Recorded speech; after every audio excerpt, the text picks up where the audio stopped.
Hi everybody, welcome back. This is my mid-year book freakout tag.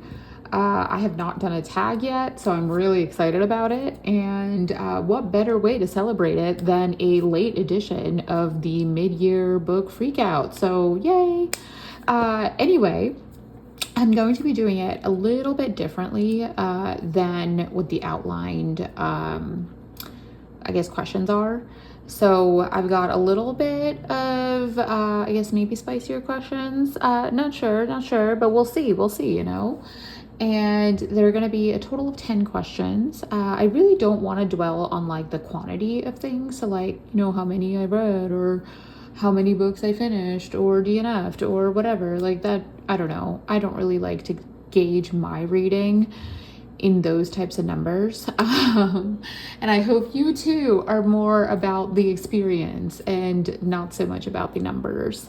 So anyway, without further anything, let's get right into it. So the first one is the best book so far this year, which, wow, aren't we just getting it just starting right off, with a bang. So the best book so far for me is, I'm gonna have to go with a twofer. I kind of can't just pick one book because I don't know, I just can't.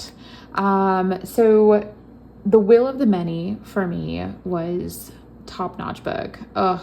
It was everything that I wanted it to be and then some. And that ending was just, just so great. So yes, I'm going to rate The Will of the Many as one of my top tiered books so far this year. Honestly, that's a tough one to beat. And however, coming in for a tie real hot here is the Greenbone Saga. Specifically, I loved Jade Legacy. So if we're only going to do books, I would say it's a toss-up between The Will of the Many and Jade Legacy. I just thought the Greenbone Saga was just really well done. It's one of my ultimate favorites. Both of these books are in my top 5 list of favorites, for sure. So I can't pick between the two, okay? You tell me to pick between my children, I can't, all right? So that's where we're at. Number 2 is the best sequel in series, and surprise, surprise, it's the Greenbone Saga. I picked up Jade City, I want to say in the beginning of the year, around January-ish, and I just flew through the trilogy. My God, what a ride. Okay, so since I have not gotten around to making a video on this yet, because honestly, my feelings are just so much that I just don't think I can boil them down into a video, and I just didn't want it to seem disrespectful, So anyway, my feelings for Jade Legacy and just the Greenbone Saga in general are just so much, so heavy. I really wish that I could reread the series for the first time again, but it's definitely going to be something that I return to time and time again. And I happen to know, thanks to Daniel Green, that there is a new special edition coming out of the Greenbone Saga. So yes, I will be getting on board with that because my copies are all digital. So anyway, it's how honestly it was the best. And Fonda Lee just did such a great job. The whole series is extremely direct. It follows this family of gang leaders. It's got a very Sopranos vibe. And I know those of you out there who are violence. No, trust me. This is yes, there is violence, but the story is worth reading. It's so much more than just the violence. It's like saying, my gosh, Goodfellas isn't worth watching, or any of these movies aren't worth experiencing because of the gore that you experience. But honestly, that's part of the art form. And hats off to Fonda Lee because she just does such a direct job of it and packs such a huge punch. So you're following this family throughout many stages and generations, actually, and she just does such a good job there's like each novel has its own arc to follow. And I never felt that one, like if I had to pick a weaker of the three, I would say it would be the middle book. But by no means is it a slump. And it's constant, like it's just, I have no words. Do you see what I mean? I cannot even put it into sentences, which is why that video about the Greenbone Saga just never got made, because I'm just gushing. I just enjoyed it so much. Just trust me, okay, on this one. If you were to give anybody a freebie, let that be me on the Greenbone Saga. Just go forth. Trust me, you will not be disappointed. So yes, that is the best series by far. I think the question actually was best sequel, but YOLO, I answered the best series. Most anticipated release. Ooh, okay. So the most anticipated release, this is my copy of The Will of the Many. So yes, I am salivating at the thought that the sequel is now going to be out. I believe a few of the other YouTubers have arcs of this. Great, good for them. I was not one of the blessed few or the chosen ones, but there's no shame. I'm just anticipating it. It's going to be super great. I cannot wait. And yes, more on the cover, okay, later. So hang tight for that. Anyway, biggest disappointment. Okay, so let's start this off, I guess. There was a few that disappointed me, specifically the Sun Eater series. What a letdown. Everyone told me that the Sun Eater series was going to be this like banger, and I just found the main character to be the biggest melodramatic individual on the face of the planet. And honestly, I'm pretty melodramatic. So for me to call that out on someone, man. So anyway, Hadrian could not get on board with him. The story for me was very, I don't know, not impactful. So yeah, so I just wasn't feeling it. So that was a series that I dropped. And I made a video about that, so please go check that out. Anyway, the other, and I would argue that this is by far the biggest disappointment, was The Devils by Joe Abercrombie. Now, yes, this was my first Joe Abercrombie experience, but I am one of those people who firmly believes that it shouldn't matter where you start sampling the author's work. If the author is meant for you, like you'll like it, regardless of where you find them. You know what I mean? So for example, just because I found Picasso while studying abstract stuff doesn't mean that I won't be able to appreciate his more realistic stuff. Okay, I know, weird analogy, but hear me out. The same thing kind of applies to books, you know what I mean? So, and there are authors that are one-hit wonders, and I'm totally on board with that. I just expected more from Joe Abercrombie. I think the hype around him and the hype around the Blade itself and everything like that, it had set my expectations rather high. And I had never read any of his other books. I personally felt as though like his material's a little bit too dark for me. He takes the whole grimdark thing a little bit too far, but I don't know, but now after having read The Devils, I'm even more hesitant to pick up any one of his books.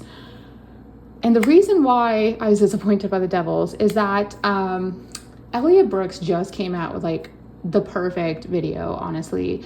Like she like hit it right on the nose. Okay.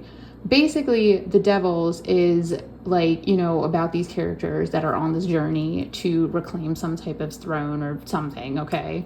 That's the other thing. Like, I should not be struggling to give you this plot synopsis. It should be like, oh yeah, like, because I spent, 600 pages reading about it?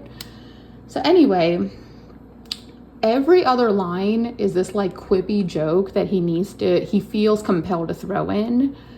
And initially I found it funny, like, sure, like there are some parts of it that are funny. So like, for example, every time Balthazar says his entire name out, I found it kind of funny, but after like the 25th time, I'm like, all right, I get it, Can we move on? So that was kind of like a big turnoff for me, is that like that's the type of humor. And I know that, like, I've seen Joe Abercrombie give interviews. I know he's a cool cat, and that this is not him. So maybe I'll give Joe Abercrombie another chance, but I will not be recommending The Devils. It got a solid 2 out of 5 stars from me, actually. So yeah, that's where we're at. And oh, what a good segue into my favorite new author. My favorite new author is Olivia Blake. I don't think I'm saying her name right, but that's how I'm going to say it.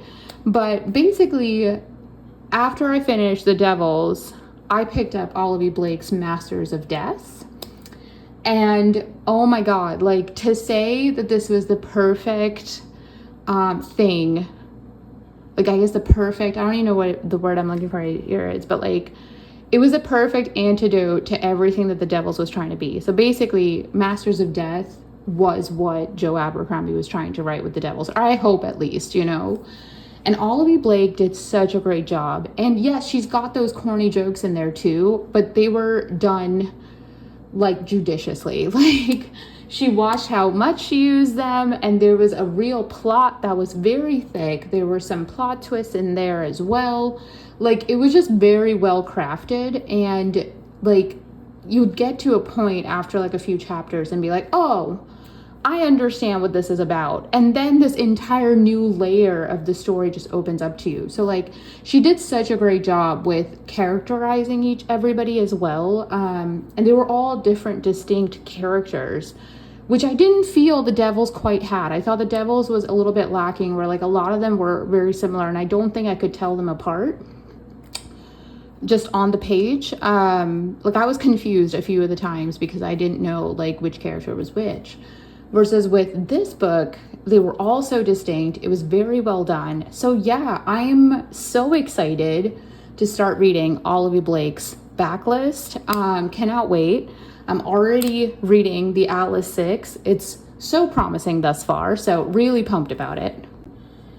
Okay, so the next question is the most romantic book that is not a romance. I would say it is Anxious People.